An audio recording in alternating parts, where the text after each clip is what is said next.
Thank you. सो बच्चों,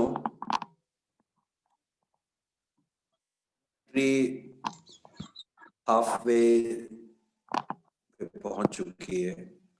कल काफी मैंने इसीलिए लेक्चर भी दिया था, तो शायद कुछ असर पड़ा होगा। नहीं पड़ा तो कोई बात नहीं है। अभी हम तो कंटिन्यू करते हैं।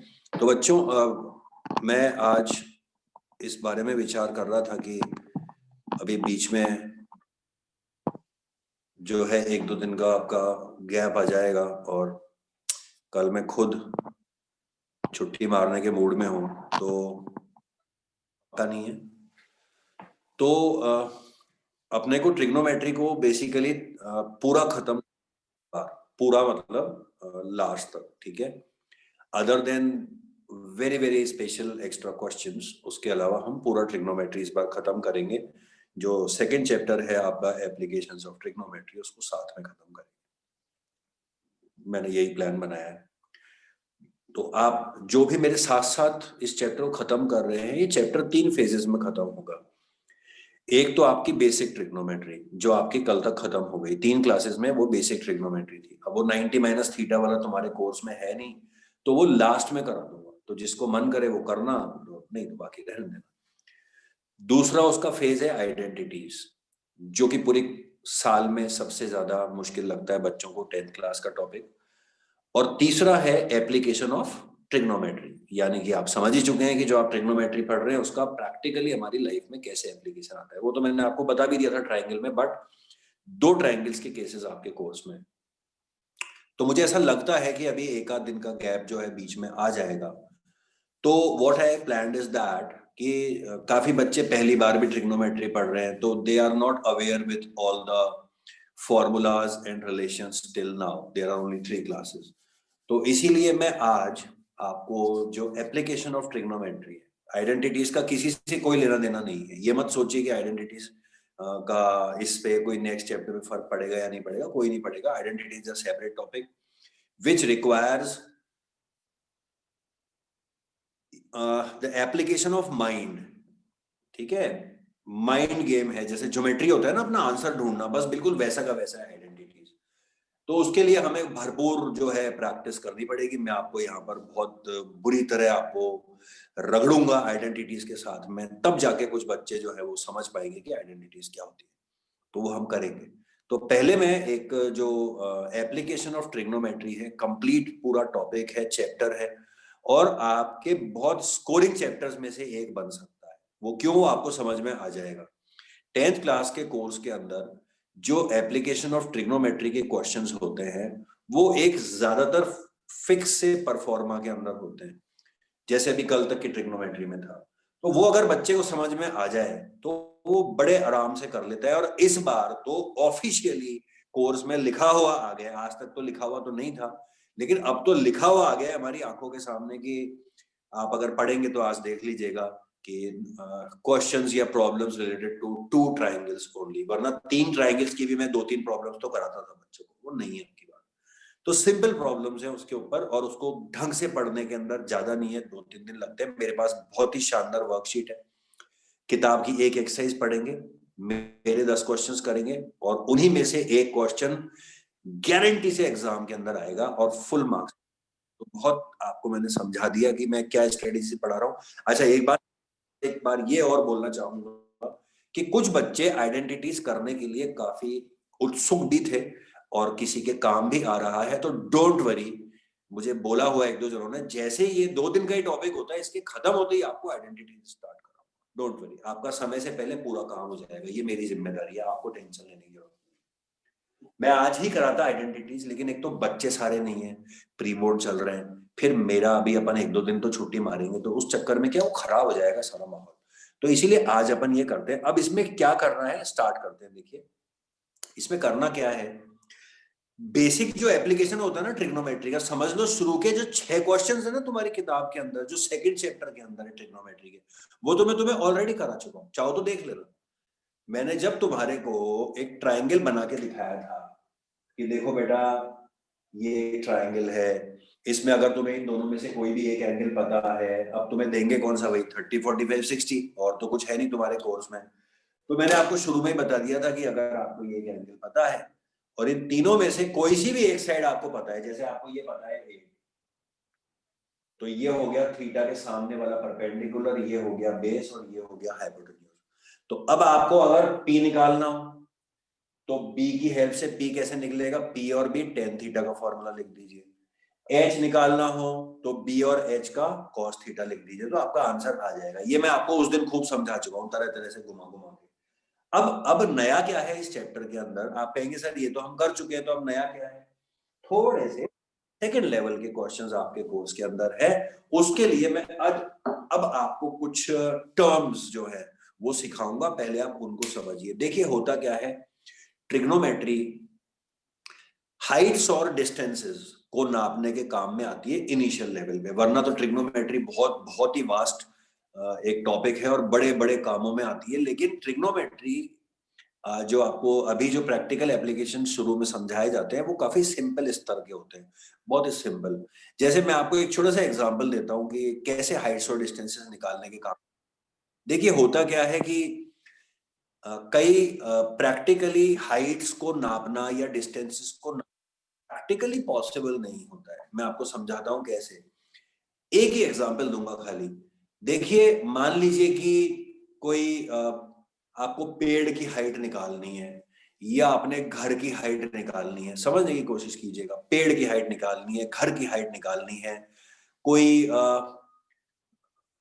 कोई बिल्डिंग है, बहुत बड़ी बिल्डिंग है, आपको उसकी हाइट निकालनी है। तो उस केस में प्रैक्टिकली ये तो पॉसिबल है नहीं कि आप स्केल लेके इंच टेप लेके पेड़ से लटक जाएं और किसी को पकड़ाएं और बोले नाप के देखना, नहीं है पॉसिबल। मैं तो कहता हूं मान लीजिए आपको चलिए रिवर की विड्थ नापनी है, अब बताइए आप। अच्छा, तो रिवर की विड्थ नापने के लिए तो प्रैक्टिकली ये तो पॉसिबल है नहीं कि मैं एक कोने से बोट पे बैठूं, पीछे इंच टेप बांधू, एक आदमी को फिर बोट को रोइंग करते करते दूसरी साइड ले जाऊं और फीता खींचता जाऊं, फिर वहां जाके हो गया। ऐसा नहीं है ना। तो इंजीनियरिंग जब होती है तो इंजीनियरिंग के अंदर बिना चीजों के बने पहले से ही उनके हाइट और उनके डिस्टेंस, अब पुल बना रहे हैं आप रिवर के ऊपर, तो नाप के जाओगे, पहले आइडिया लगाना पड़ता है ना पुल कितना बनेगा क्या बनेगा। तो वो वहां पर क्या होता है कि ट्रिग्नोमेट्री काम में आ जाती है। अब जैसे आपको मान लीजिए, चलिए सिंपल सा एग्जांपल लेता हूँ, आपको अपने घर की हाइट निकालनी है एग्जांपल। अभी आप प्रैक्टिकली कर नहीं पाएंगे लेकिन समझ जरूर जाएंगे, क्योंकि टूल्स नहीं है आपके पास में। अब आपको अपने घर की हाइट निकालनी है तो आप छत पे जाके थोड़ा ना फीता फेंकोगे, ये तो फिर भी चलो थोड़ा बहुत पॉसिबल है। अब पेड़ की निकालनी है तो पेड़ पे चढ़ना मुश्किल, तो ऊपर जाना, पता लगा नीचे गिर गए पहले। तो उस केस में आप क्या करोगे कि अब पेड़ है, अब आपको ये हाइट निकालनी है, तो आप क्या करिएगा कि आप यहां से जितना मर्जी हो दूर, 5 मीटर 10 मीटर जो आपकी मर्जी हो उतना दूर जाके खड़े हो जाइए जमीन के ऊपर। अब ये नापना तो आसान है या नहीं है, फटाफट पेड़ के नीचे नापा कि हाँ यार ये 5 मीटर है, ठीक है ओके, 5 ले लो, 6 ले लो, 6.5 ले लो, कोई फर्क नहीं पड़ता। क्यों नहीं पड़ता? ये बन गया 90 डिग्री का ट्राइंगल। अब आप यहाँ पर खड़े हुए हो ग्राउंड के ऊपर, ये डिस्टेंस आपको पता है। अब आप यहां से जो पेड़ का ये जो ऊपर का कोना है, यहां से ये लाइन जो है, अब ये इमेजिनरी लाइन होती है, ये एंगल आपको निकालना पड़ेगा जो आप अभी नहीं निकाल सकते। आप सिर्फ समझ लीजिए कि एंगल निकल जाता है। ट्रिग्नोमेट्री को यूज जो करता है इंजीनियर, वो ये एंगल निकाल लेता है, इंस्ट्रूमेंट्स होते हैं उसके पास ही, उसने ये एंगल निकाल लिया बस। अब इसको क्या करना पड़ा, कुछ भी नहीं करना पड़ा, देखिए 5 मीटर और एंगल निकाल लिया। और एंगल निकाल के अब एंगल आपकी किताब में 30 40 65 है, बाकी मैंने आप 30 45 60 है, मैंने तो आपको बहुत सारे एग्जांपल दिए हुए कि कोई भी एंगल आ सकता है। तो मैं तो आपको फ्यूचर की अप्रोच भी बता रहा हूँ। मान लीजिए ये एंगल आया 27 डिग्री, तो इंजीनियर को क्या करना है, इंजीनियर को ये हाइट निकालने के लिए, अब ये बेस है और ये परपेंडिकुलर है, परपेंडिकुलर और बेस किस में आता है, टेन थीटा में आता है। तो इंजीनियर अपनी कॉपी में लिखेगा tan theta 27 is equals to tree की हाइट अपॉन 5 मीटर। मान लो ये आपने ऐसे रखी है हाइट अपॉन 5 मीटर। टेन 27 की वैल्यू, अब 1030 होता तो आपको वैल्यू पता है 1/√3 होती है, 1045 की 1 होती है, 1060 की √3 होती है, लेकिन 1027 की आपको नहीं पता क्योंकि आपको वो टेबल जो है वो किसी ने दी ही नहीं है अभी तक। तो कैलकुलेटर में डाल के इंजीनियर उसको निकाल लेता है 1027 की जो भी वैल्यू आती है, जो भी वैल्यू आती है, समथिंग समथिंग 1.23 कुछ भी हो सकती है, वो आ गई, हाइट को इससे मल्टीप्लाई करेगा, ये आपके आंसर आ गया, ये आपकी वैल्यू आ गई। समझे या नहीं समझे?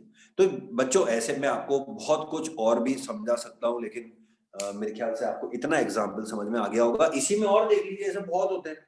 अब मान लीजिए कोई ये बहुत बड़ा पोल है, इस पोल की हाइट तो आपको पता है, क्योंकि पोल तो आप फैक्ट्री में बना के ले आए हैं कि साहब ये इसकी हाइट 15 है, मान लीजिए आपने मान लिया है कि इसकी हाइट 15 है।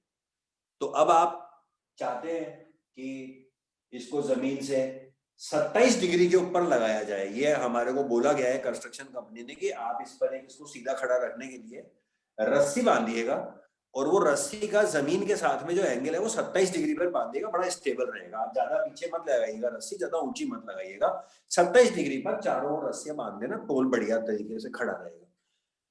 अब यार ये 27 डिग्री पे बांधने के लिए रस्सी कितनी लंबी मंगाए मार्केट से? अब ये भी तो पॉइंट है कि रस्सी कितनी लंबी मंगाए, समझ के देखिए।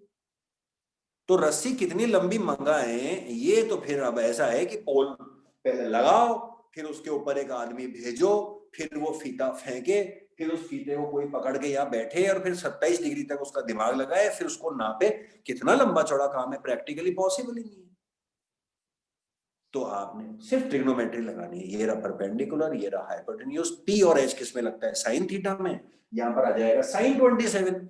Sign 27 is equals to P by H. Sine 27 की वैल्यू कैलकुलेटर से किताब में से निकल जाती है, 15 वैल्यू यहाँ आ गई, हाइट यहाँ आ गया, सॉल्व करके अपना हाइपोटेन्यूज जो है वो निकाल लीजिए। So there are so many examples जो मैं आपको दे सकता हूँ, और किताब के जो शुरू के 6 क्वेश्चंस हैं इस एक्सरसाइज के अंदर, वो इसीलिए मैं उनको कराता ही नहीं हूँ। वो ये स्टैंडर्ड, ये क्वेश्चंस ही यही हैं, बल्कि आप देख लीजिएगा, you will find the same questions first 6 या 7 या 5, वो मैं अभी आपको बुक देके बता देता हूँ, ठीक है। हर साइन 27 में बच्चों, साइन 27 और टेन 27 एग्जाम्पल के लिए दे रहा हूं। 10वीं क्लास में एंगल जो दिए जाते हैं वो दिए जाते हैं 30, 45, 60। ये मैं आपको पहले भी बता चुका हूं। और इन केस अगर कोई दे दे तो 10वीं क्लास में आपको ये सुविधा मिलेगी कि क्वेश्चन के नीचे ब्रैकेट के अंदर साइन 27 की वैल्यू लिखी हुई मिलेगी। क्योंकि हमारे लिए क्या, टीचर के लिए क्या, कोई मैथ्स का पीएचडी का भी अंकल आ जाए ना, तो उसके लिए भी साइन 27 की वैल्यू निकालना पॉसिबल थोड़ा ना। वो तो किताब में लिखी होती है, ढेर तो एंगल है और ढेर रेशो है, वो यहाँ थोड़ा ना फिट होते हैं, होते ही नहीं है। समझ गए क्या?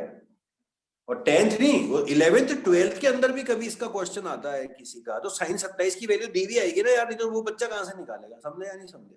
ये तो हमेशा ही गिवन होगी, लाइफ लॉन्ग, ठीक है।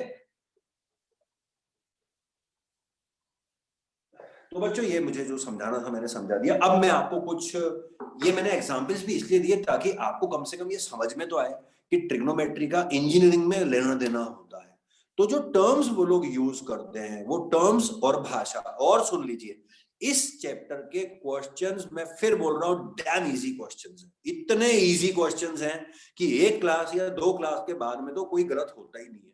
तो इसमें जो सारे क्वेश्चंस हैं वो वर्ड प्रॉब्लम्स हैं। आपको इंजीनियरिंग से हाइट और डिस्टेंस से रिलेटेड प्रॉब्लम्स वर्ड्स में लिखी हुई दी जाएंगी, उसको पढ़ के आपको डायग्राम बनाना है। वो स्टैंडर्ड कैसे बनता है मैं बता दूंगा आपको, फिर उसको सॉल्व करना है।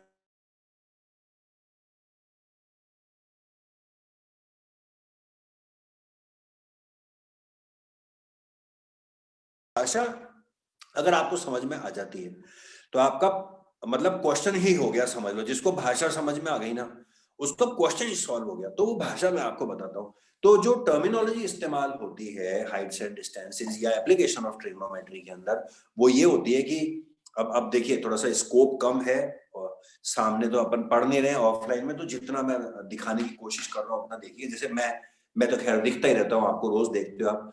तो मैं, ये मेरा आई का लेवल है, देखिए सही है, ग्राउंड के पैरेलल।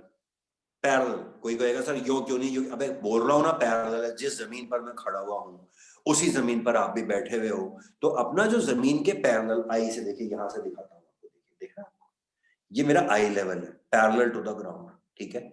अब मैं अगर किसी चीज को ऑब्जर्व कर रहा हूं, जैसे मैंने कहा ये पेड़ की हाइट निकालते हैं, ध्यान से देखना, मैं एक्टिंग नहीं कर रहा हूं, look at my face and my eyes, मैं से ऊपर देख रहा हूं। तो ये जो मैं अगर ऊपर देख रहा हूँ, मेरे कमरे में ऊपर ट्यूबलाइट देख रहा हूँ या कुछ भी लगा हुआ है वो देख रहा हूँ, तो मैं अगर ऊपर देख रहा हूँ तो मैं यहाँ पर भी बनाता हूँ। देखिए एग्जैक्टली आप देखिए ये है ना, ये तो आई ड्रॉ, ये देखिए, ये अंदाजे से देखिए सही है ना, तुक्का सही लगा। ये मेरा आई का लेवल है, दिख रहा है ना आपको मैचिंग, ये मेरा है eye level, this is eye. ये मेरी अगर आई है तो ये मेरा आई लेवल है, horizontal line parallel to the ground. अब मैं देख रहा हूं ऊपर, मान लीजिए किसी चीज को, ये देखिए यहां पर कुछ भी हो सकता है, पंखा, ट्यूबलाइट, ट्री का टॉप, और आजकल के मौसम के अंदर पतंग। मैं छत पे खड़ा हुआ हूं, पतंग देख रहा हूं, पतंग देख रहा हूं ऊपर वो वाली, ठीक है क्या? तो ये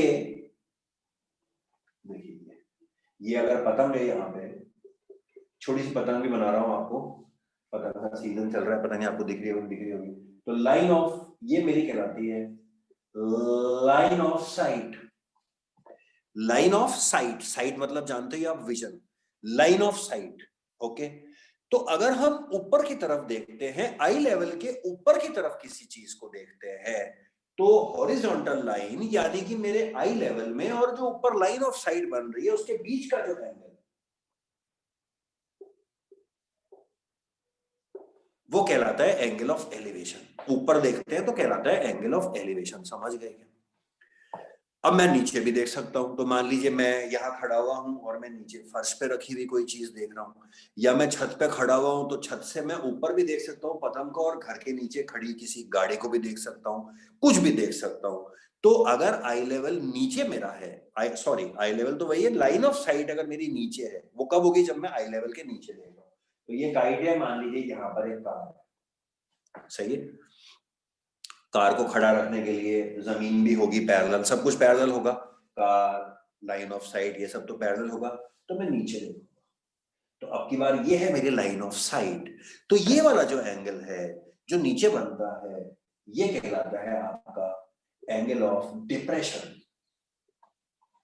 ये कहलाता है, sorry, angle of depression, angle of elevation, angle of depression. और ध्यान से देख लीजिए, इस चैप्टर में एक दो बहुत ही सीरियस मिस्टेक्स होती है जो बच्चों को पूरा आंसर जो है मतलब खराब कर देती है, जो बच्चों को बड़ा प्रॉब्लम देती है, वो मैं आपको सब एडवांस में बता दूंगा। सबसे पहले आप ये देख लो कि एंगल ऑफ एलिवेशन और एंगल ऑफ डिप्रेशन दोनों आपके आई लेवल के साथ बनते हैं। एक तो कसम ये खा लो, आप कहोगे सर क्या हो गया आपको, आप कसम कसम खिला रहे हो, क्या हो गया, इतने इमोशनल क्यों हो रहे हो? देखो, ये अभी 5 मिनट बाद में प्रॉब्लम होगी, जब घर पे करोगे तब होगी, मुझे पता है, इसलिए मैं पहले से बता रहा हूँ, थोड़ा वैसे बता रहा हूँ, एग्रेसिवली होके बता रहा हूँ। देखिए, एंगल ऑफ एलिवेशन कोई गलत नहीं करता, कोई नहीं गलत करता, क्योंकि किसी से गलत होता ही नहीं है। एंगल ऑफ डिप्रेशन गलत कर देते हैं बच्चे, बिकॉज जब आप ऐसे नीचे देखते हैं, तो जब ओरिजिनल डायग्राम्स आप बनाएंगे तो उसमें होगा क्या, अब आप छत पे खड़े हो, ये खड़े हो आप, यहाँ पर आपकी आई है, तो आपको छत भी दिखानी पड़ेगी, तो आप जमीन दिखाओगे, ये जमीन भी दिखानी पड़ेगी आपको, और ये आपको घर भी दिखाना पड़ेगा, तो ये घर की छत है। अब क्या है कि अब देखिए साइकोलॉजी, इंसान का दिमाग देखिए, इंसान का दिमाग गलती तब तक नहीं करता जब तक उसको मौका नहीं मिलता, और जैसे ही उसको मौका मिलता है वो गलती करने लग जाता है। यहां देखिए, अब आप एंगल ऑफ डिप्रेशन के अंदर बच्चे को गलती करने की अपॉर्चुनिटी मिल रही है। बच्चा बोलेगा ये रहा एंगल ऑफ डिप्रेशन, कुछ नहीं होने वाला। आप समझ गए क्या? ये 10 सवाल गलत करने के बाद में या तो आपको कोई समझाता, मैं आपको पहले ही बता रहा हूं। अच्छा, अब एलिवेशन में गलती क्यों नहीं होती है? क्योंकि एलिवेशन में कहां से गलती होगी? एलिवेशन में ये हॉरिजॉन्टल लाइन के ऊपर होता है, तो एंगल बनाने की जगह यही मिलती है और कहीं है ही नहीं, तो बच्चा गलत ही नहीं करता। बच्चा आगे कहता है सर एलिवेशन के सही होते हैं, डिप्रेशन के क्यों? अरे भाई, एलिवेशन के सही इसलिए होते हैं क्योंकि तेरे को गलती करने का चांस ही नहीं है। मूर्ख आदमी को मौका ही नहीं मिल रहा, तो वो कहां से मूर्खता करेगा? या मिलते यहाँ आते मौका मिल जाता है। ये सर देखो, ये नहीं छत, ये देखो सर, ये दीवार, ये छत, ये बस बना दिया, नहीं भाई। इसीलिए अभी से कह रहा हूं, पहली जो टिप है वो ये है कि याद रखिए, एंगल हमेशा हॉरिजॉन्टल लाइन और लाइन ऑफ साइट के बीच में बनेगा। वर्टिकल लाइन, ये जो वर्टिकल लाइन है, इसके साथ में तुम्हारे कोर्स में कोई क्वेश्चन या कोई एंगल होता ही नहीं है, ऐसे याद कर लो तुम उल्टा। समझे या नहीं समझे? तो फिर से मिटा देता हूं आपको दिखाने के लिए। तो ये है आपका एंगल ऑफ एलिवेशन और एंगल ऑफ डिप्रेशन। अब इसको अभी तो दिख रहा है आपको, अब इसको अगर मैं लिखा हुआ तो मैं क्वेश्चन डायग्राम बनाकर दूंगा नहीं, मैं आपको लिख के दूंगा। तो लिखित में क्या लिखा होता है वो देखिए। जैसे आप टाइट देख रहे हैं, मान लीजिए कि ये आप ग्राउंड पर है, जमीन पर है अभी, ठीक है। तो ये हो गया ऑब्जेक्ट, अब ध्यान से सुनना, ये हो गया ऑब्जेक्ट और ये टेक्निकली ये हो गया ऑब्जर्वर। तो इसको अंग्रेजी में कैसे लिखा जाता है, जैसे ये मान लीजिए एंगल ऑफ एलिवेशन है 30 डिग्री। अब इस बात को अंग्रेजी में कैसे लिखा जाएगा, एंगल ऑफ, शॉर्ट में लिख रहा हूं पूरा टाइम बचाने के लिए, वरना पूरा angle of elevation of the kite. मतलब ये भी मुझे बच्चों को समझाना पड़ता है, जबकि ये कोई पढ़ाई का हिस्सा नहीं है, बट ये भी पढ़ाना पड़ता है। Angle of elevation of the kite from a point ground is 30 degree. एक होता है ऑब्जेक्ट, एक होता है ऑब्जर्वर। तो angle of elevation of the kite, angle of elevation जो ऑफ द काइट है, ये एंगल ऑफ एलिवेशन इस काइट का कहलाता है, तो जिसको अंग्रेजी में बोलते हैं ऑफ। या सिंपल शब्दों में रट्टा लगाना चाहो तो फिर ये है कि ऑफ के बाद में हमेशा ऑब्जेक्ट लिखा होता है, यानी कि वो चीज जिसको आप देख रहे हैं, तो वो ऑफ के आगे लिखी होगी। जैसे मैं देख रहा हूं, अब देखो, बच्चे कहते हैं कि सर ये तो ऑब्वियस है, नहीं है ऑब्वियस। अभी तो तुम्हें पता है, क्योंकि काइट एक निर्जीव चीज है, तो काइट को तुम ही देखोगे, काइट तो तुम्हें देखेगी नहीं, समझे या नहीं। लेकिन आज अगर आप मान लो एक इंसान दूसरे इंसान को देख रहा है, तो अब तो आपको पता लगना पड़ेगा ना कि एंगल ऑफ एलिवेशन कौन किसको देख रहा है। ये थोड़ा ना अब एंगल कहां बनाओगे, नहीं तो फिर मैं देख रहा हूं कोई दूसरी छत के ऊपर कोई दूसरा प्राणी खड़ा हुआ है, मैं उसको देख रहा हूं, तो मैं हूं ना ऑब्जर्वर और वो तो ऑब्जेक्ट है। तो एंगल तो मेरे पास बनेगा, समझे नहीं समझे। मैं यहाँ छत पे खड़ा हुआ हूं, ये दूसरा आदमी और ऊंची छत पे खड़ा हुआ है मान लो। अब समस्या पैदा हो जाएगी कि कौन किसको देख रहा है। तो वो पहचानने के लिए ये चीज समझना बहुत जरूरी है कि कैसे लिखा जाएगा। ऐसे लिखा जाएगा कि angle of elevation of this person, angle of elevation इसका कहलाएगा, मेरा नहीं कहलाएगा। Angle of elevation of this person from the top of my house is whatever 30 45 60 degree. तो समझना बहुत जरूरी है। ना तो इस बारे में कोई ध्यान देता है, ना इस बारे में कोई बताता है, ना कोई डिस्कस करता है, और बच्चे जूझते रहते हैं क्या करूं क्या करूं। अरे भाई सिंपल है, तुम्हारी किताब के अंदर जो दो एक क्वेश्चन अलग से अच्छे अच्छे उनको हटा के, मैं कह रहा हूं टोटल रट्टा है। हर क्वेश्चन के अंदर जाके देख लेना, कुछ भी लिखा हो ना, angle of elevation of the kite, angle of elevation of the tree, angle of elevation top of the statue, angle of elevation of the bottom of the statue, angle of depression of the fish, angle of depression of whatever. Of के आगे हमेशा क्या लिखा होगा, object. From where, from के आगे वो जगह लिखी होगी जहां से उसको देखा जा रहा है। तो अभी मान लो मैं ग्राउंड पर हूं, तो यहां लिखा हुआ है from a point on the ground. मैं छत पे खड़ा होऊंगा तो लिखा होगा फ्रॉम माय छत, और अगर छत की ऊंचाई 10 मीटर है तो लिखा होगा from the roof of my house 10 metre high. From के आगे हमेशा वो जगह जहां से कि उसको देख रहे हैं वो लिखी होती है। कितनी सिंपल सी चीज है। ऑफ के आगे ऑब्जेक्ट, फ्रॉम के आगे ऑब्जर्वर। समझे या नहीं समझे। तो बस तुरंत सीधी सीधी आड़ी तिरछी लाइनें खींचनी होती हैं। आड़ी तिरछी लाइनें खींची, ऑब्जेक्ट पे निशान लगाया, ऑब्जर्वर पे लगाया कि काइट का एलिवेशन जो है वो यहाँ से 30 डिग्री है, तो यहाँ पर 30 डिग्री बनेगा, काइट के पास थोड़ा ना बनेगा। अब आगे मैं आपको समझ। तो जो क्वेश्चन मैंने अभी आज एक भी नहीं कराया है, वो आपके वैसे ही सारे सही हो जाएंगे। मैं जब पढ़ाना चालू करूंगा तो आप देखना वैसे ही सारे क्वेश्चन आपके सही हो जाएंगे, क्योंकि उसकी जो खास खास बातें हैं वो तो मैं आपको पहले ही समझा। बस ये है कहानी और कुछ भी। पहले लैंग्वेज क्लियर हो गई, angle of elevation, angle of depression. Angle of depression याद रखना हमेशा हॉरिजॉन्टल के साथ बनाना, वर्टिकल के साथ मत बनाना। भाषा मैंने तुम्हारे सामने लिखी दी है, और बस यही है। और एक दो टिप्स जो है वो समय पर आते आते मैं दे दूंगा, चाहो तो यहीं पर ले लो। एंगल ऑफ डिप्रेशन में होता क्या है बच्चों, कि कब बनता है एंगल ऑफ डिप्रेशन, जब आप कहीं जमीन से ऊपर होते हैं। वाजिब बात है या नहीं है, देखिए आप, आज मैं छत पे हूं या किसी ऊंची जगह पर हूं, तभी तो मैं कोई चीज देखूंगा नीचे की तरफ क्या है, तो वो तभी बनता है एंगल ऑफ डिप्रेशन।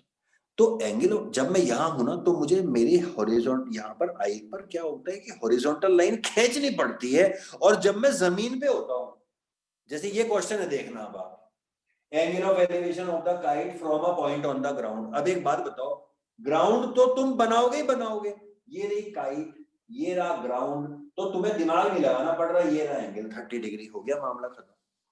लेकिन अब अगर मैं तुमसे बोलूं कि मैं खड़ा हुआ हूं मेरे घर की छत पे, तो देखो छत के लिए भी जमीन बनाओगे बस तुम, फिर तुम ये छत पर चढ़ जाओगे, सही है या नहीं है? तो जमीन तो बनाओगे। अब मैं यहां से देख रहा हूं नीचे खड़ी एक कार को, अब बताओ कि मैं अगर इस कार को देख रहा हूं, तो यहां से हॉरिजॉन्टल लाइन तो कंस्ट्रक्ट करनी ही पड़ेगी ना। बस अब समस्या समझ में आ रही है आपको। एलिवेशन के क्वेश्चन के अंदर तो जमीन होती होती है, मगर डिप्रेशन के क्वेश्चन के अंदर हॉरिजॉन्टल लाइन, क्योंकि जो एंगल है, एंगल यहाँ तो बना लेते हैं लेकिन एंगल किसके साथ बनेगा ना। अब आपको ये भी समझ में आ जाएगा बच्चे गलती क्यों करते हैं, क्योंकि ये नहीं बना रहे, तो मैं कार को देख रहा हूं तो ये बना दिया एंगल ऑफ डिप्रेशन, ये हो गया गलत। तो चाहे तो मतलब बहुत तरीके मेरे पास में, जो बच्चा पढ़ना चाहने के लिए सिंपल सी बात है, एंगल ऑफ डिप्रेशन के क्वेश्चन के अंदर एंगल ऑफ डिप्रेशन लिखा आ जाए तो समझ जाना कि तुम जमीन से कहीं ऊंची जगह चढ़ोगे, और चढ़ोगे तो पहले अपना एक हॉरिजॉन्टल लाइन खींच लेना। जमीन पर रहते हैं तो हमारे नीचे बेस होता है, जरूरत नहीं होती। जैसे ही कहीं ऊपर जाते हैं डिप्रेशन, तुरंत हॉरिजॉन्टल लाइन खींच लो, फिर गलती होने के चांसेस जो है वो खत्म ही हो जाएंगे, जीरो हो जाएंगे। खैर लेक्चर बहुत हो गया, अब मैं आपको क्वेश्चंस बताता हूँ। तो आपके कोर्स में बेसिकली दो दो ट्राइंगल, अब दो ट्राइंगल या दो है वो कब बनेंगे, आपका बेसिकली जो सिलेबस है वो 10th क्लास का क्या है कि बच्चे को एक एक एंगल ऑफ एलिवेशन और एक एंगल ऑफ डिप्रेशन तो आना ही चाहिए, वो तो आप बना ही लोगे अभी। लेकिन आपके कोर्स में है दो दो एंगल ऑफ एलिवेशन और दो दो एंगल ऑफ डिप्रेशन, मतलब एक साथ दो चीजें, उसको सॉल्व करना आपके कोर्स में है। तो सुनने में आपको भारी लग रहा होगा, लेकिन मैं फिर बोल रहा हूं किताब में मेरे हिसाब से this is one of the easiest topics and most scoring topics.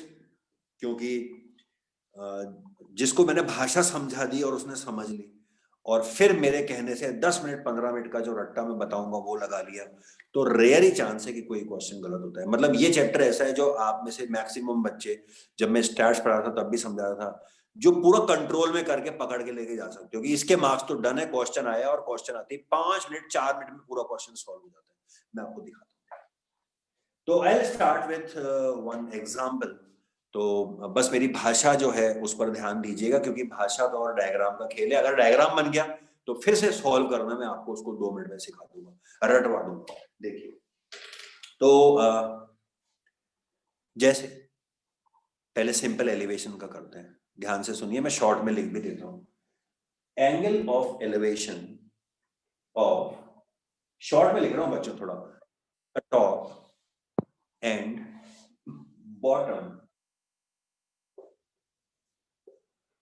of a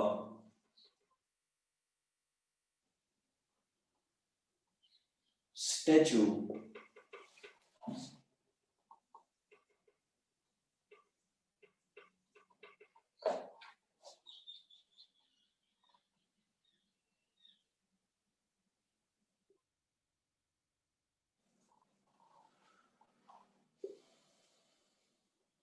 मैं भी बोल के बता रहा हूं आपको पूरा।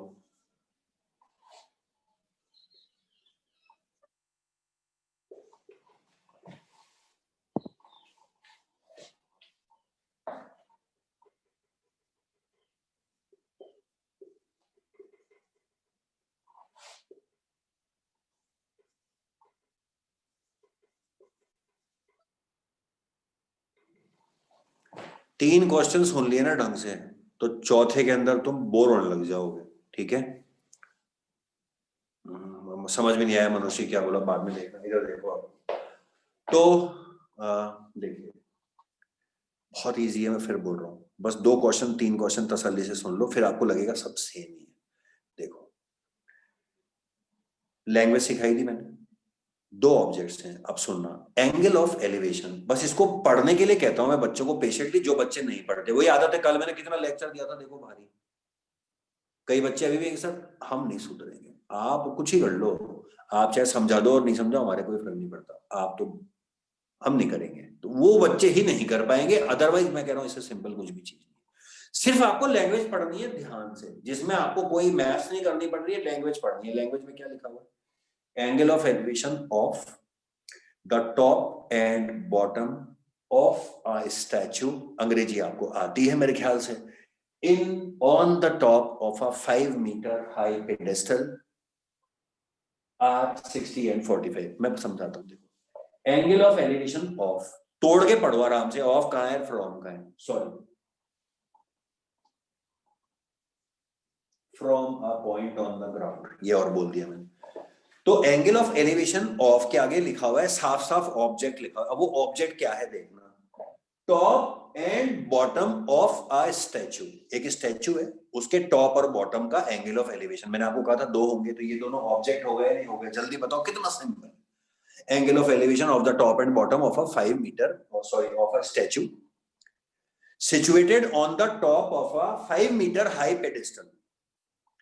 स्टैचू जिस पे लगी होती है उसको अंग्रेजी में पेडेस्टल बोलते हैं। तो पेडेस्टल कितना ऊंचा है, 5 मीटर हाई। अब आपको सिर्फ लाइनें खींचनी है, देखना, जमीन, पेडेस्टल जिस पर स्टैचू खड़ी होगी, स्टैचू, देखिए देखते जाइए आराम से, सिर्फ सीधी लाइनें खींचनी है, जमीन, पेडेस्टल, स्टैचू, स्टैचू का टॉप, ये आपको दिखाने के लिए बता रहा हूं, स्टैचू का टॉप ये पहला ऑब्जेक्ट है, स्टैचू का बॉटम दूसरा ऑब्जेक्ट है, और इसको देख कहां से रहे हैं, फ्रॉम के आगे लिखा हुआ है from a point on the ground, मतलब ग्राउंड के किसी भी एक पॉइंट से। आप कहेंगे सर आप तो कह रहे थे आंखें और ये और वो, तो देखो भाई, अब इसमें अगर यहां से कोई इंसान भी खड़ा होकर देख रहा होगा तो प्रैक्टिकली उस इंसान की आंखें जमीन से कुछ तो ऊपर ही होंगी, तो वो इन क्वेश्चंस के अंदर नजरअंदाज कर दिया जाता है। There are some questions in which the height of the observer is given, जैसे मेरी हाइट गिवन है कि साहब ये इतनी हाइट का आदमी देख रहा है, तो उतनी ऊंची पर अपन देखना चालू करेंगे। मगर ऐसे 2-3 क्वेश्चंस हैं वो बाद में आएंगे, बाकी किसी भी पॉइंट के अंदर जो देखने वाला है उसकी हाइट को इग्नोर किया जाता है। तो जब वो कहते हैं कि ग्राउंड से देख रहे हो, तो इमेजिन कर लो कि तुम ग्राउंड पे लेट के आंखें गड़ा के फिर ऊपर देख रहे हो, समझ गए क्या? मजाक की बात है कि इसका मतलब ये नहीं। तो from a point on the ground, तो साफ साफ जैसा मैंने आपको बताया था, ऑफ के आगे ये तो लिखे हैं ऑब्जेक्ट्स, और फ्रॉम के आगे ये लिखा है from a point on the ground. तो साफ बात है, अब बताओ इसमें क्या मुश्किल है। मैं यहां से स्टैचू के टॉप और बॉटम को देख रहा हूं, तो देखिए देखिए ये बॉटम को देख रहा हूं, एरो क्यों लगाया समझ गए क्या? देखने का निशान है, मैं देख रहा हूं। क्योंकि हो सकता है कोई यहां से खड़े होकर मुझे देख रहा हो तो मैं नीचे एरो लगाऊंगा, तो ये अपने आप ही बना लिया करो कि मैं वहां देख रहा हूं और मैं टॉप को देख रहा हूं। देखिए हो गया। और एंगल्स ऑफ एलिवेशन कितने हैं? वही 30, 45, 60 में से कोई सी भी, 60 and 45। तो टॉप का 60 और बॉटम का 45।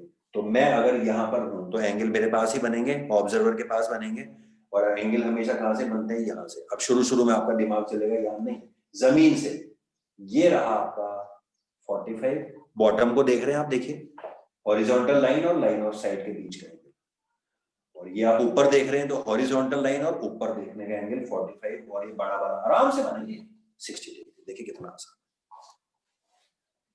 45, 60 दोनों हॉरिजॉन्टल लाइन के साथ में। और ये पहले डायग्राम समझ में आ गया क्या आपको? ये 60% क्वेश्चन डन है। आपको सर क्या बात कर रहा हूँ, 60 डन है। अब इसके आगे फॉर्मेलिटी है। अब आप देखो आपको कौन कौन सा डिस्टेंस दिया हुआ है और कौन कौन सा पूछा हुआ है। तो आपको डिस्टेंस दिया हुआ है 5 मीटर हाई पेडेस्टल, तो एक हाइट आपको हमेशा देगा 5 metre high pedestal. 10th class के क्वेश्चंस स्टैंडर्ड होते हैं, ये सेम टॉपिक आपका 11th क्लास में आएगा, बट तब आपकी बुद्धि का। 10th क्लास के अंदर सारे स्टैंडर्ड क्वेश्चन है। अभी से सुन लो, 2 एंगल ऑफ एलिवेशन या 2 एंगल ऑफ डिप्रेशन या 1 एंगल ऑफ एलिवेशन और 1 डिप्रेशन, ये तो हो गया थीम क्वेश्चन का। 2 ट्राइंगल बनेंगे, समझ गए? एक डिस्टेंस तुम्हें दिया हुआ होगा और एक पूछा होगा, तो जो डिस्टेंस दिया हुआ है वो लिख लो और जो पूछा है वो भी पूछ लो। क्या कह रहा है? Height of the statue x। अब इसको सॉल्व कैसे करते हैं वो भी बताता हूं आपको, पहले ये देखो 60% क्वेश्चन यहां तक सॉल्व हो गया। 60 क्या 70 हो गया, 75 हो गया। डायग्राम बनाना हो गया काम।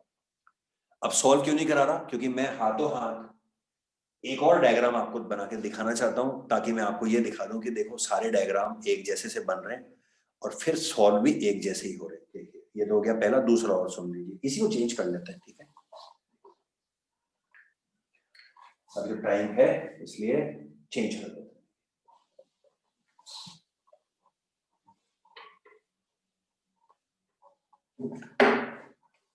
और शॉर्ट में लिख रहा हूं, angle of elevation of the top of a tree from a point on the ground is 45 degree, ठीक है? On walking 10 meter towards the tree, angle of elevation changes to 60 degree.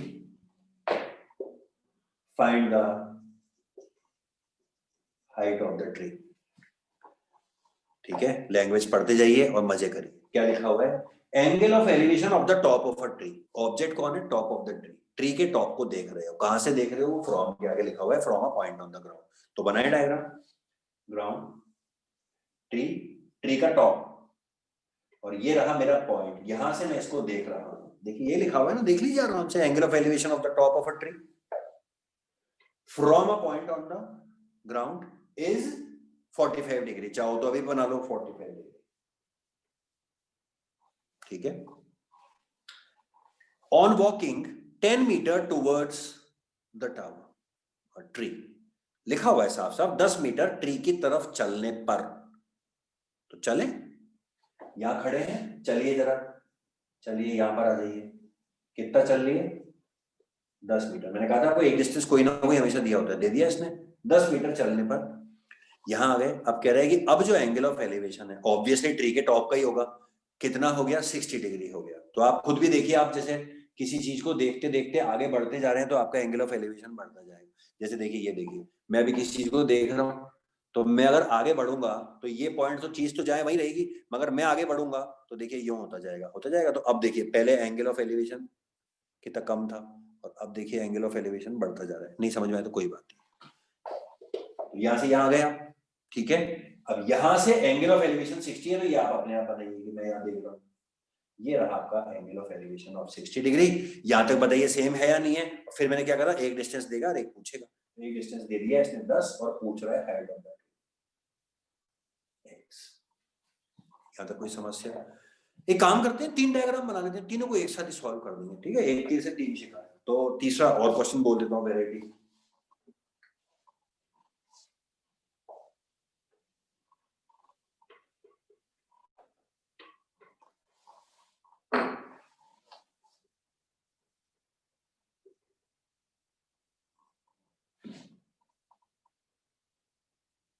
अभी शॉर्ट में लिख रहा हूं, बोल के बता देता हूं।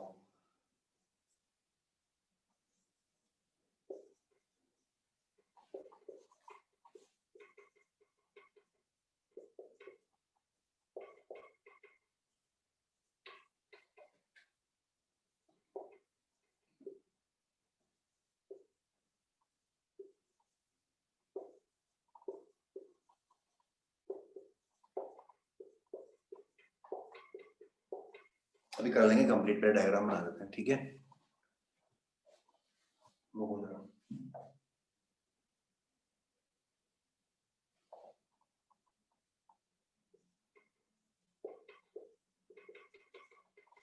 ठीक है? अब ठीक है, डिस्टेंस भी दे दिया मैंने।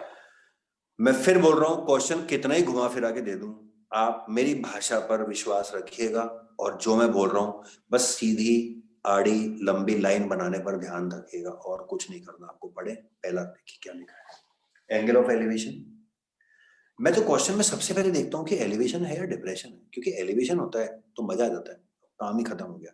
एंगल ऑफ डिप्रेशन होता है, थोड़ा डिप्रेशन जरूर होता है, बट वो भी मैं आपको सिखा चुका हूँ कि कैसे आपको नहीं करना है। तो एंगल ऑफ एलिवेशन से एक लग जाता है क्वेश्चन में, देखते हैं कि ऑब्जेक्ट हमारी आंखों के ऊपर है, ये भी छोटी छोटी टिप्स दे रहा हूँ आपको। क्वेश्चन में एलिवेशन लिखा है मतलब क्लियर है ना, एंगल उधर बनेगा ऊपर, मैं दे दो ऊपर देखूंगा तब मेरा एंगल बनेगा। तो एंगल ऑफ एलिवेशन देखते ही समझ में। एंगल ऑफ डिप्रेशन है तो साफ समझ में आ रहा था कि एंगल ऑफ डिप्रेशन है तो ऑब्जेक्ट नीचे रहेगा और मैं ऊपर की तरफ रहूंगा। बोलो सही है नहीं है? एलिवेशन पढ़ते ही समझ में आता है कि ऑब्जेक्ट ऊपर की तरफ है और मैं नीचे की तरफ। ठीक है, तो एंगल ऑफ एलिवेशन ऑफ किसका, ऑफ के आगे क्या लिखा होता है? Object. Top of a multi storeyed building, तो भैया मल्टी स्टोरीड बिल्डिंग का ये रही एक। और अब आप कहोगे सर आपने क्यों लिखा यहां पर? इसलिए लिखा क्योंकि जब एक क्वेश्चन में दो बिल्डिंग होती हैं या एक टावर एक बिल्डिंग होती है तो मैं उन पे उनका नाम लिखना पसंद करता हूं, क्योंकि डायग्राम बनाने के बाद में अगर मैंने नहीं लिखा हुआ तो मुझे पता ही लगता कि कौन सी बिल्डिंग थी कौन सा टावर था। तो मेरा क्वेश्चन सही होने के बावजूद भी गलत जाता है। स्मार्टनेस समझ में आई या नहीं आई? लिखा है ना कई क्वेश्चन, ये तो मैंने आपको शराफत से लिख दिया मल्टी स्टोरी बिल्डिंग और टावर। क्वेश्चन में क्या लिखा होता है? Angle of elevation of the top of the first building from the bottom of the second building is 30 degree and angle of elevation of the top of the second building from the bottom of the first building is इतना। अब साहब क्या हुआ ये? समझ ही नहीं आया हमारे। तो वो अब आपने दो बिल्डिंग बनाई, अब फर्स्ट सेकंड लिखा ही नहीं, तो आपको क्वेश्चन में लिखा हुआ है height of the first building is 50 metre, find the height of the second building. अब आप 50 मीटर किस पे लिखोगे जब आपको पता ही नहीं है कि क्वेश्चन में? अब आप कहोगे सर दोनों बिल्डिंग में से कुछ भी हो सकती है फर्स्ट सेकंड, कैसे हो सकती है जब क्वेश्चन में लिखा हुआ है कि angle of elevation of the top of the first building from the bottom of the second building. तो यार तुम्हें लिखना तो पड़ेगा ना कि ये फर्स्ट है ये सेकंड है, तो उसके टॉप को उसके बॉटम से देखोगे। और अगर उसमें हाइट लिखी हुई है 50 मीटर तो किस पे लिखोगे? फर्स्ट बिल्डिंग पे सेकंड बिल्डिंग पे?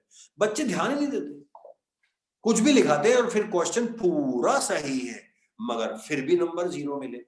क्यों? क्योंकि वो ध्यान नहीं रहा फर्स्ट बिल्डिंग को सेकंड और सेकंड को फर्स्ट मान के क्वेश्चन सॉल्व कर। ऐसी बहुत सारी टिप्स दूंगा आपको छोटे छोटे। Multi storeyed building, angle of elevation of the top of the multi storeyed building मतलब मल्टी स्टोरेड बिल्डिंग का टॉप को देख रहे हैं। अब आपको समझ में आया मैं पहले ये ऑफ और फ्रॉम की भाषा क्यों समझा रहा हूं? क्योंकि यार बिल्डिंग भी है टावर भी है। अब इंसान बिल्डिंग के टॉप पे भी हो सकता है, बॉटम पे भी हो सकता है, टावर के टॉप पे भी हो सकता है, बॉटम पे भी हो सकता है, देखने वाला भी हो सकता है, ऑब्जर्वर भी। तो आपको पता कैसे लगेगा? सिंपल है, ऑफ के आगे लिखा हुआ है ऑब्जेक्ट मल्टी स्टोरेड बिल्डिंग के टॉप को देख रहे हैं from the bottom of a tower. ये रहा टावर। थोड़ा टेढ़ा बन गया, वो कौन सी वर्ल्ड फेमस टेढ़ा सा बन गया, कोई बात नहीं। तो ठीक है, वैसे सीधा ही होता है, क्वेश्चन ही गलत हो गया, 90 डिग्री पर होना चाहिए। ठीक है, टावर। टावर कितना ऊंचा? 20 मीटर। मैंने आपको कहा था एक डिस्टेंस तो देगा 20 मीटर। 20 मीटर ऊंचा टावर। और क्वेश्चन में फिर से देख लीजिए, अब आप समझ गए ना? यार एक बात बताओ, यहां से वहां भी देख सकता हूं और यहां से यहां भी देख सकता हूं और नीचे से यहां और यहां से यहां भी देख सकता हूं, तो कहीं भी लाइन खींचने से काम थोड़ा चलेगा। इसलिए मैंने कहा लैंग्वेज जरूर पढ़ना। लिखा हुआ है of the top of a, यहां from the bottom of a tower. ये रहा टावर, टावर का बॉटम। अब तुम्हारे को टॉप बॉटम का मतलब नहीं पता, ये रहा टावर का बॉटम। तो बॉटम से देख रहे हैं, फ्रॉम के आगे लिखा है बॉटम मतलब बॉटम से देख रहे हैं, ऑफ के आगे लिखा है टॉप मतलब टॉप को देख रहे हैं। तो बेटा इतना मैं चिल्लाया, अब आपकी समझ में आया? देख रहे हैं और ये एरो लगा के फ्री। और एंगल ऑफ एलिवेशन कितना था इसका? 30 डिग्री। देखिए अब सब कुछ परफेक्ट बन रहा है, बन रहा है नहीं बन रहा? और अब लिखा है angle of elevation of the tower, tower का टॉप फ्रॉम द बॉटम, फ्रॉम इधर का बॉटम 45 डिग्री। और क्वेश्चन में लिखा हुआ है find the height of the multi storeyed building. Height ये निकालनी है आपको, समझे नहीं? अब आप कहेंगे आप क्यों मिटा रहे हो सर? अब तो आंसर निकालना, अब तो हो गया काम, जगह कचरा कम करने के लिए मिटा रहा हूं। ठीक है, तो बच्चों मेरा पढ़ाने का तरीका थोड़ा अलग है मगर मुझे लगता है कि ठीक है। तो पहले लैंग्वेज पर अगर आपने मास्टरी कर ली तो इसलिए मैंने एक के बाद एक लैंग्वेज, लेकिन अभी मैंने डिप्रेशन पे नहीं गया, नहीं तो आपको डिप्रेशन हो जाएगा। अभी तो एलिवेशन पर ही चलने दो। नेक्स्ट क्लास में अपन डिप्रेशन और उसके मिक्स्ड क्वेश्चंस को सॉल्व करेंगे। अभी समय के हिसाब से देखेंगे, मुझे लगता है मौका नहीं मिलेगा तो। और बच्चों अगर एलिवेशन आ गया ना तो समझ लो कि डिप्रेशन के अंदर बस जो मैंने बताया था अगर वो तुम्हें ध्यान है तो तुम अभी मैं तुम्हें बताऊंगा, एक मिनट टाइम देखना, अभी है टाइम। देखो अभी मैं तुम्हें ये बोल के खत्म करके और क्वेश्चंस बताऊंगा किताब के अंदर कि कौन कौन से करने हैं। मैं आपको बता रहा हूँ कि आप भले ही उसमें से एलिवेशन के छोड़ो, आप डिप्रेशन के कर लेना और आप एलिवेशन डिप्रेशन के मिक्स कर लेना। मेरी गारंटी है कि अगर आपने मेरी वो जो छोटी सी बात थी उसका ध्यान रखा कि एंगल ऑफ डिप्रेशन में याद रखना मुन्ना, सीधी लाइन नहीं लेनी है, ये वाली लेनी है और इसी से एंगल लेना है। जहां जमीन से ऊपर चढ़े अपने आगे एक लाइन खींच लो और उस लाइन पर ही एंगल बनाओ, सीधी लाइन पर कोई एंगल मत बनाओ। और जो भाषा मैं बता रहा हूँ तो आप, मैं कह रहा हूँ ये क्वेश्चन ऐसा नहीं है जो आप नहीं कर सकते, आप देख लेना, मेरी गारंटी। मैं ट्रेनिंग तो पूरी दे चुका हूँ, अब तो सिर्फ एग्जाम्पल्स बता रहा हूँ। तो बच्चों ये तो हो गई डायग्राम बनाने की बात। अब आप कहेंगे सर सॉल्व करना भी सिखा दो, तो मैंने 3 डायग्राम क्यों बनाए? बच्चों देखने में तीनों डिफरेंट है, तीनों का आंसर बस एक एक चीज तीनों में डिफरेंट होगी, बाकी बिल्कुल सेम होगा। कैसे, मैं आपको भी रटवा देता हूँ। आप पहले डायग्राम देखो। ऐसे मैं इसलिए पढ़ा रहा हूं या पढ़ा पा रहा हूं, इसमें मेरा कोई बड़प्पन नहीं है कि मैं ऐसे पढ़ा रहा हूं। अब 10th का कोर्स है ही ऐसा कि 10th के कोर्स के अंदर तुम्हारे हाइट्स एंड डिस्टेंसेस चैप्टर के 95-97% क्वेश्चन सारे सारे ऐसे हैं। बस एक दो डिफरेंट है, वो मैं लास्ट में पढ़ा देता हूँ और वर्कशीट करा देता हूँ, तो वो भी हो जाते हैं आराम से। बाकी बिल्कुल सेम टू सेम है। अब सुनना, तीनों डायग्राम्स को देख लो। मैं तुम्हें तीनों डायग्राम्स एक ही लाइन में कराऊंगा। देखो तीनों डायग्राम्स के सॉल्यूशन देखना। देखो तीनों डायग्राम्स के अंदर दो दो एंगल्स हैं, तीनों डायग्राम्स के अंदर दो दो राइट एंगल ट्राइंगल है। दिखाऊं तुम्हें? 30 डिग्री वाला ये रहा, 45 वाला ये रहा, 40 वाला ये रहा, 60 वाला ये रहा, दो दो ट्राइंगल। 60 वाला ये रहा, 45 वाला ये रहा। जो बच्चा इस ट्राइंगल को देखेगा, इसको देखेगा, इसको इसको देखेगा, उसका आंसर कभी नहीं आएगा। आप देखो जो पूरा एंगल है, ये देखो पूरा 45 डिग्री। आप कहोगे सर ये भी तो है 45, अबे 90 का देखना है ना, 45 का ये, 60 का ये रहा। तो आप देखोगे कि तीनों डायग्राम्स के अंदर दो दो राइट एंगल ट्राइंगल है। M I right? आप देखो तीनों डायग्राम के अंदर एक एक हाइट जरूर दी हुई है। इसमें ये दी हुई है, इसमें ये दी हुई है, इसमें ये दी हुई है। मैंने हर तरह का वैरायटी बनाने की कोशिश की है और आपसे एक पूछा गया है, वो तो दोनों पूछे तो भी कोई फर्क नहीं पड़ता। तीनों को एक साथ कराऊं आपको? तीनों डायग्राम्स के अंदर आप क्या करिएगा कि तीनों के अंदर आप हाइपोटेन्यूज के अलावा परपेंडिकुलर और बेस जो है उनको आप पूरे को एक्स वाई लिख के कवर कर लो पूरा, उनकी जरूरत पड़ेगी आपको। जैसे ये वाला क्वेश्चन देखो, हाइपोटेन्यूज को छोड़ दो, इसके पीछे भी लॉजिक्स हैं लेकिन मैं उसमें आपको लेके जाना नहीं चाहता। तीनों के अंदर हाइपोटेन्यूज कॉमन नहीं है, या तो देखो बेस कॉमन है या परपेंडिकुलर बेस कॉमन है। तो तुम्हारे, और बताओ मजेदार बात, कि तुम खुद करते करते बोर हो जाओगे। तुम कहोगे कि सर मैंने, है ना, आपने किताब में 10 क्वेश्चन बोले थे वो कर लिए, फिर मैं प्रैक्टिस करने बैठा या बैठी तो मैंने वो कर लिया और ये कर लिया, तो सर मेरे समझ में नहीं आ रहा कि इसके अंदर सारे क्वेश्चन टेन थीटा के ही क्यों है। तुम्हारा कोर्स ही ऐसा है, इसमें मैं क्या कर सकता हूँ? तुम्हारे एक आध क्वेश्चन जो है ना उसमें कहीं साइन कॉस काम में आता है, वो भी मैं ही बताऊंगा। वो भी तुम्हें तो किताब में तो मिलेगा नहीं, वो तो मैं कराऊंगा तुम्हारे को, तब तुम्हें दिखाऊंगा कि यार ये ऐसा भी होगा, कभी ध्यान रखना एग्जाम में। तो तुम्हारे सारी कहानी जो है 10th क्लास के अंदर वो है परपेंडिकुलर और बेस की, और परपेंडिकुलर और बेस आता है टेन थीटा के अंदर, तो फिर साइन कॉस कहां से आएगा? तो देखना जरा अब मैं क्या कर रहा हूं।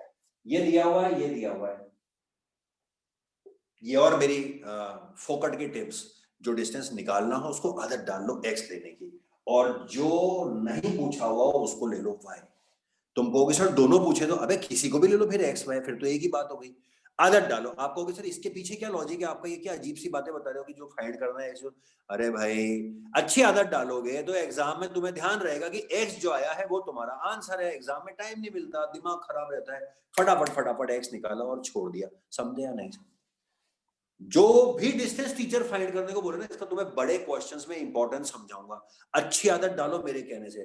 तुम्हारे स्कूल टीचर का नाम नहीं लूंगा, कोई और ज्ञान देना बगल में बैठा हुआ कि ये क्या है यार, तेरे सर क्या पढ़ाते हैं, तू तो ये पूरा ही ले लेना यार एक्स।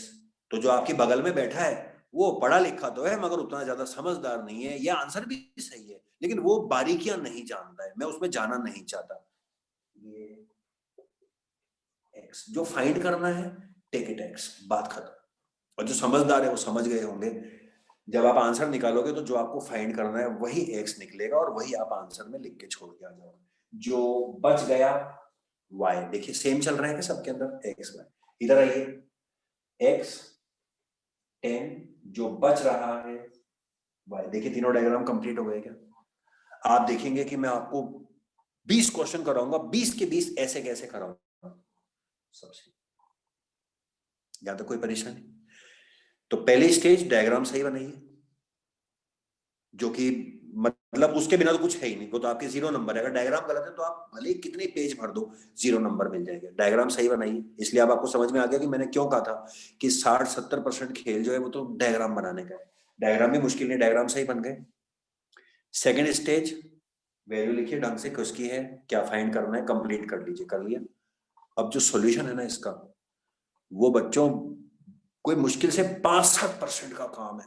आपको देखो, आप मतलब ये टॉपिक ऐसा है कि इसमें सॉल्यूशन की तो इंपॉर्टेंस ही नहीं है, क्योंकि अगर ये बना लिया ना तुमने तो सॉल्यूशन तो एज गुड एज आ गया है। मैं दिखाऊं आपको कैसे, तीनों को एक साथ दिखाऊं क्या आपको? देखो इधर दिखा दो, छोटा छोटा सा, देखो दिख रहा होगा ना आपको, दिखाऊं? दोनों ट्राइंगल्स में tan थीटा लगा दो। क्यों?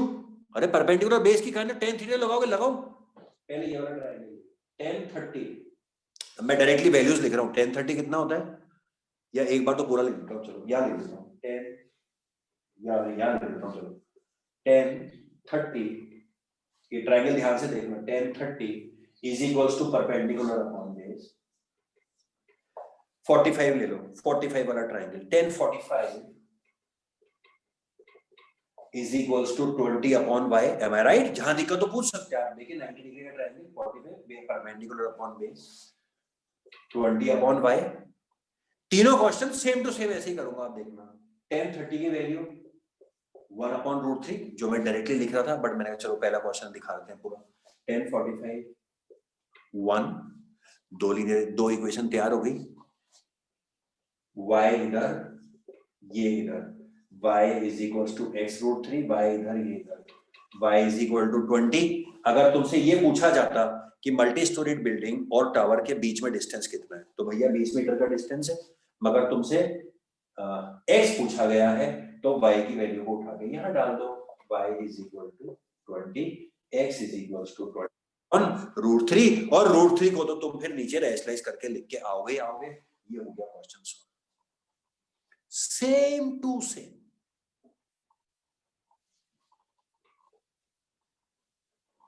सेम टू सेम, ध्यान से देखिएगा, कोई चेंज ही नहीं है ना। कोई चेंज होगा तब मैं आपको बोलूंगा।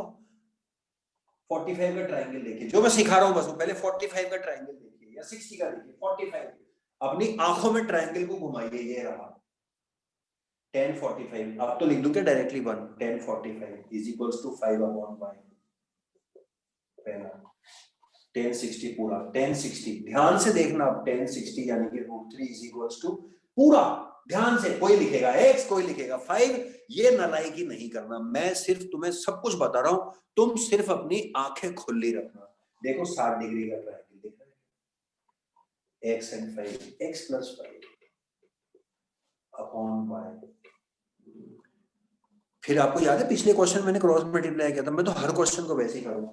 y इधर, y is equals to 5, y इधर, y√3 is equals to x + 5। अब मैंने आपको क्या रट्टा लगवाया कि जो फाइंड करना है उसको x लो, मतलब आपको y को हटाना है। तो आप हर बार सोचोगे नहीं, आप कहोगे सर y को हटा दो, या x की वैल्यू क्या आएगी 5√3 - 5। थोड़ा बहुत सॉल्व करके जो करना हो कर लेना, उसके बारे में बाद में बात करेंगे। तीसरा question same to same, 60 degree, 10 60 is equals to x upon y। 10 45 यानी कि 1 इज इक्वल्स टू, ध्यान से देखिए पूरा ट्रायंगल, x अपॉन y + 10। अब बताइए, अब आपको समझ में आ गया क्या? सर कोई बात बोलेंगे तो आपको गलत थोड़ा ना बोलेंगे। तीनों क्वेश्चंस में, तीनों में मैंने 10 30 45 60 लिखा, फिर ये ट्रायंगल की वैल्यू लिखी, तीनों के अंदर ये आ गया y√3, y + 10 is equals to x, और तीनों में ही मैं y को हटा रहा हूं। अब यहां से y की वैल्यू x अपॉन √3 यहां डाल दो, या y की वैल्यू x - 10 यहां डाल दो। x माइनस 10 इंटू रूट 3, अब सॉल्व करते रहो, root 3x minus 10 root 3 is equals to x, x इधर लेके आगे सॉल्व करना तो आता है या नहीं आता, और फिर भी मैं आपको लास्ट में बता दूंगा, आप चिंता मत करिए। तो बच्चों मैं थोड़ा सा कोशिश कर रहा हूं कि समय पर अपन अपना काम पूरा निपटा ले। बाकी आप लोगों ने कल परसों सुन ही लिया होगा कि टेस्ट कुछ तो आगे खिसकने का कंफर्मेशन आ चुका है, पढ़ा होगा आप लोगों ने कल परसों जो बयान आया है कि जैन फेब में तो नहीं होंगे, उसके बाद में होंगे। पहले तो खब से सबसे बड़ी चीज ये आई है, और दूसरी सबसे बड़ी बात ये है कि अभी जो बोला है वो कि किसी भी हालत में ऑनलाइन एग्जाम हम नहीं लेंगे, ऑफलाइन लेंगे। ये आप सब ने पढ़ लिया होगा अगर आप ध्यान दे तो ये दो जो स्टेटमेंट है, ये मैंने पहली बार ही, मैं इस तरह की बात कभी क्लास में करता ही नहीं हूँ, जब तक मैं किसी चीज के बारे में 100% श्योर नहीं होता, मैं ध्यान ही नहीं देता। तो ये दो चीजें हैं जो पहली बार ऑफिशियली ढंग से सुनने में आई है। आपको 50 लोगों ने आते जाते, घर में कोई काम करने भी आता होगा, वो भी बता गया होगा भैया तुम्हारे एग्जाम तो अप्रैल में होंगे। उनको ज्यादा पता है, मुझे नहीं पता, तुम्हें नहीं पता, शिक्षा मंत्री को नहीं पता, तुम्हारे आजू बाजू और दुनिया में जो घूमते हैं उनको ज्यादा नॉलेज होती है कि कब क्या होने वाला है। तो वो बातों की सुननी चाहिए। तो अभी जो भी है वो मैंने आपको बता दिया, तो मैं कोशिश कर रहा हूँ फटाफट खत्म करने की। तो I don't know but I will announce tomorrow. हो सकता है कि मैं आप लोगों को अभी ये Saturday Sunday including the Christmas day का मैं आपको एक छोटा सा ब्रेक दे दूं, उसके बाद में कंटिन्यू कर लेंगे। नहीं तो फिर कल की क्लास जिस टाइम पर होती है उसी टाइम पर होगी। अभी के लिए बहुत हो चुका, टाटा बाय बाय।